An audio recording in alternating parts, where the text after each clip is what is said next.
Bonjour à tous, je suis content de vous retrouver, ça fait longtemps. J'ai pas tourné beaucoup de vidéos dernièrement parce que j'ai eu pas mal de petits soucis. Lesquels 1, 2, 3. Mon ordinateur principal a claqué, j'ai perdu toutes mes données. Le système d'éclairage de la salle de bain m'a lâché, suivi de l'ampoule d'à côté. Mon frigo et congélo ont dû être changés, mon chauffe-eau a quasi explosé. Le nouveau chauffe-eau a failli m'écraser, c'était une bien belle journée. Pour finir dans les joyeusetés, une racine a bouché mes WC. En bref, après tout ça, j'étais un peu déprimé et pas envie d'aller filmer. Bref, c'est fini, ça va mieux. Du coup, on va se retrouver aujourd'hui pour une petite vidéo FAQ. En pleine nature, c'est quand même plus sympa qu'un bureau. On va répondre ensemble à vos questions que vous m'avez posées sur Facebook, Instagram ou par mail. Puis si on peut trouver 2-3 champignons au passage. Fais plus de vidéos! Ah, calme-toi, pose-toi. Oui, j'aimerais sortir plus de vidéos. Je suis tenu d'une part par la météo. En été et quand il fait très froid, vraiment en hiver, c'est difficile de venir fouiller et d'emmener du matériel. Et puis comme j'ai mon travail à côté de vente de minéraux, je ne peux pas tout laisser tomber pour YouTube. Bon, c'est pas que je vous aime pas, mais ce serait un peu compliqué d'en vivre. Comment ça se passe la YouTube Money? Ça, c'est toujours une question qui vous plaît sur YouTube. Moi, ça me dérange pas d'en parler, ça m'en fiche. On va tout reprendre. Comment ça se passe? Déjà, il faut avoir 1000 abonnés et 10 000 vues sur quelques vidéos. Après ça, vous êtes éligible pour la YouTube Money. La lumière est dégueulasse, j'espère que ça va aller. Donc voilà ce que j'ai gagné sur un mois. Donc du coup, tout au début, après avoir ouvert. Mais pour toucher cette somme, il faut dépasser 100 $. Une fois que vous avez dépassé ces 100 $, vous pouvez débloquer les fonds. Et pour ça, il faut créer une entreprise. Entreprise qui est soumise aux charges, etc. Et c'est l'entreprise qui touche, pas moi. Moi, je serai employé de mon entreprise et donc je me verserai un salaire. Salaire soumis aux impôts, etc. Donc ce que vous voyez là, que je ne touche pas, c'est peu, mais en plus de ça, je ne vais pas toucher l'entièreté. Donc disons que ça me fait un peu d'argent de poche. C'est déjà pas mal. Est-ce que tu arrives à vivre de ta passion? Continue comme ça. Non, je ne peux pas encore bien vivre de ma passion et de mon métier, malheureusement. YouTube me rapporte quasiment rien, vous l'avez vu. Le site internet démarre à peine, donc c'est pas folichon. Et après, les expositions, c'est pas tout le temps. Donc malheureusement, on va dire que je survis avec mon métier. Mais bon, c'est ma passion, alors je continue. C'est pour ça que je fais encore un très grand merci à tous les donateurs qui me permettent de faire progresser la chaîne, parce que c'est vraiment un surplus non négligeable pour moi, pour pouvoir me payer des équipements, etc. et faire vivre cette chaîne. Donc encore merci. D'ailleurs, à propos de plateformes participatives, cela va évoluer un peu, j'ai pris compte de vos remarques. Donc je vais laisser le Tipeee, et il y aura aussi des dons possibles directement sur le site pour ceux qui ne sont pas familiarisés avec Tipeee. Comment devient-on gémologue? Il y a des écoles un peu partout en France. Personnellement, j'ai fait celle de Paris, mais vous en avez ailleurs. Ça se trouve facilement sur Internet. Sinon, il y en a en Belgique, etc. Donc, les écoles, ça se trouve. Bon, ça reste relativement cher, mais voilà comment devenir gémologue diplômé. Gémologue, cristallier et minéralogiste, du coup. Pourquoi t'es pas géologue? Alors, tout simplement parce qu'il fallait faire 7 années d'études après le bac. 7 années dans quelque chose qui me plaît, pourquoi pas, mais sur quoi ça débouche. Et tout ce que je trouvais en débouché, après à la suite de ces études, c'était travailler sur des plateformes pétrolières ou travailler sur les ponts et chaussées pour les nouvelles routes, etc. C'est pas vraiment ce qui m'intéressait, donc j'avais pas envie de faire 7 années d'études pour ça. Moi, je voulais être sur le terrain et voir des cristaux. Est-ce qu'il y a un truc chiant quand on fouille?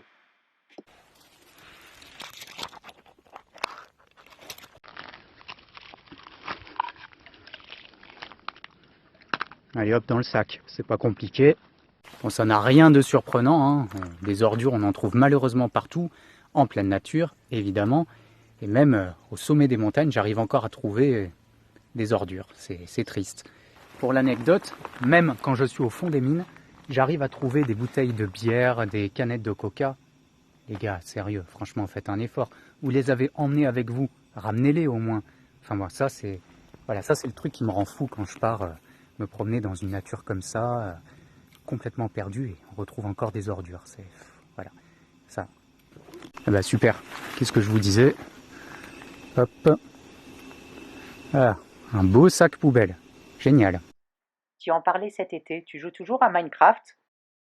Oui. Si vous voulez tout savoir, je joue sur windalia.fr. Voilà. Sous le nom de Tirael. Ça, c'était la Minute Geek. Si on veut te montrer un coin pour venir fouiller, est-ce que c'est possible?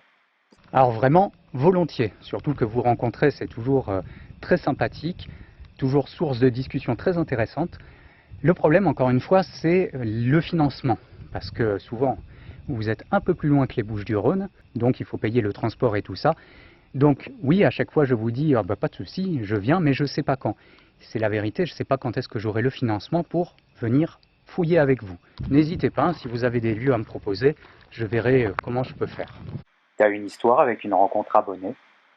C'était la première rencontre d'abonnés, vraiment la toute première.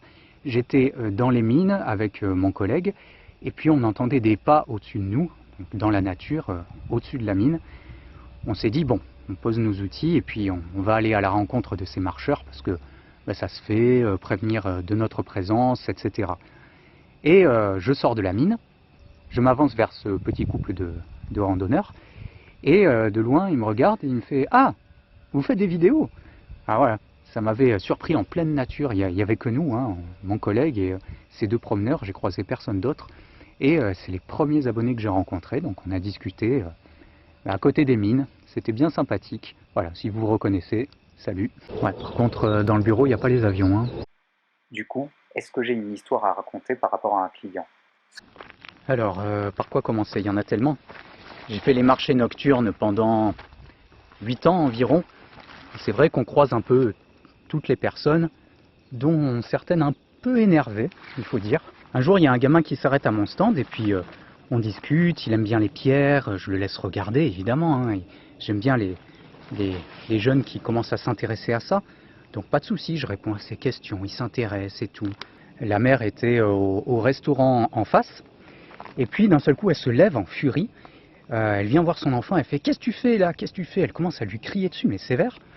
Et elle prend la pierre qu'il avait dans sa main. Il fait « Qu'est-ce que tu fais? Ça c'est rien, c'est des cailloux. » Et elle le balance sur mon stand, mais avec une force. Elle a fracassé je sais pas combien de pierres. Donc, ok, moi j'étais choqué, quoi. Bref, elle commence à s'éloigner et à dire à son gamin « Laisse tomber, c'est que des cailloux. » Et puis t'as qu'à continuer ta collection de capsules de bière. Ok. Si votre enfant s'intéresse à quelque chose, quel que soit son centre d'intérêt, sa passion, c'est important de faire grandir cette passion, d'autant plus quand c'est naturel, etc. Parce que la passion, c'est ça qui fait vivre et c'est ça qui va éveiller sa curiosité. Donc s'il s'intéresse aux pierres et que vous ne comprenez pas pourquoi, c'est pas grave, c'est sa passion. Et de là, il va peut-être pousser une autre passion, etc. Mais en tout cas, éveiller sa curiosité. Et sinon, sur ma première ou deuxième année de marché nocturne, c'était pas mon stand, j'étais employé par quelqu'un qui vendait également des bracelets en pierre, etc. Et il faisait beaucoup de lithothérapie, mais version commerce pas très propre, hein, du genre, voilà, achetez ça, c'est magique et tout ça, enfin, la mauvaise lithothérapie. Hein. Et sur son stand, du coup, où j'étais employé, il vendait ses bracelets en œil de tigre ou ses œils de tigre pour retrouver les objets perdus. Un monsieur intéressé achète un petit œil de tigre, parce qu'il dit qu'il perd toujours tout, et il s'en va. 2 jours plus tard, il revient, il nous en rachète un. Alors le collègue lui dit sur le ton de la rigolade, « Tiens, du coup vous allez l'offrir à plein de personnes parce que ça marche ?» Et le gars nous répond, « Non, non, c'est pas ça, c'est que j'en rachète un parce que j'ai perdu mon œil de tigre, du coup je vais me servir du deuxième pour retrouver le premier. » Je me suis complètement paumé.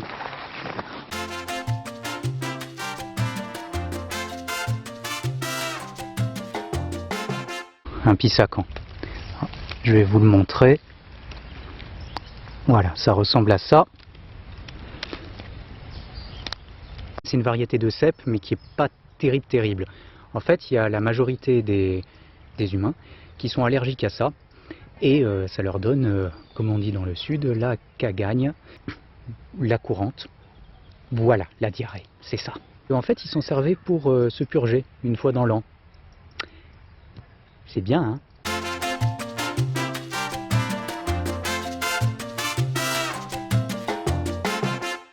Est-ce que c'est facile de trouver un métier dans le monde des minéraux? Oh non, c'est pas facile du tout. Déjà parce que c'est ce qu'on appelle une niche, c'est-à-dire un métier très peu connu où il n'y a pas beaucoup de place. Et ensuite aussi parce qu'il n'y a pas beaucoup de demandes. Pour la gémologie, il y a des laboratoires et les gémologues indépendants, ben, ça existe presque pas. Il n'y a vraiment pas de demande, à part d'être embauché dans un laboratoire. Et ensuite, pareil, à part être embauché dans un magasin de minéraux ou un musée, encore qu'ils ont pas beaucoup de financement, c'est compliqué parce que ouvrir une boutique, il faut avoir les nerfs solides, et ouvrir sur Internet, il faut du temps pour que ça prenne. Donc, non, c'est un métier qui est très très compliqué. Je ne conseille pas à tout le monde de se lancer à corps perdu dans la vente des pierres en se promettant des sommes faramineuses. Non, déjà, il faut être passionné, ça c'est sûr. Et puis, il faut s'attendre à beaucoup de désillusions parce que c'est très difficile d'en vivre ou de trouver un métier là-dedans. Comment as-tu commencé ta collection? J'ai commencé ma collection, mon grand-père m'a offert un tout petit cristal de roche. Et j'étais tellement émerveillé que j'ai commencé à lire pas mal. J'avais 7, 8 ans, un truc comme ça. De là, mon grand-père m'en a encore offert. Puis mon père, puis ma mère, etc. Donc j'ai commencé à avoir une petite collection de cadeaux. Ouh, j'ai failli me casser la gueule. Pourquoi tu n'es pas intéressé par les fossiles? Dans ma collection, vous verrez très peu de fossiles. Tout simplement parce que pour moi, ça manque de couleurs. Hein, c'est toujours un peu dans les mêmes tons. Et j'arrive pas à m'enlever de la tête que c'est des anciens cadavres.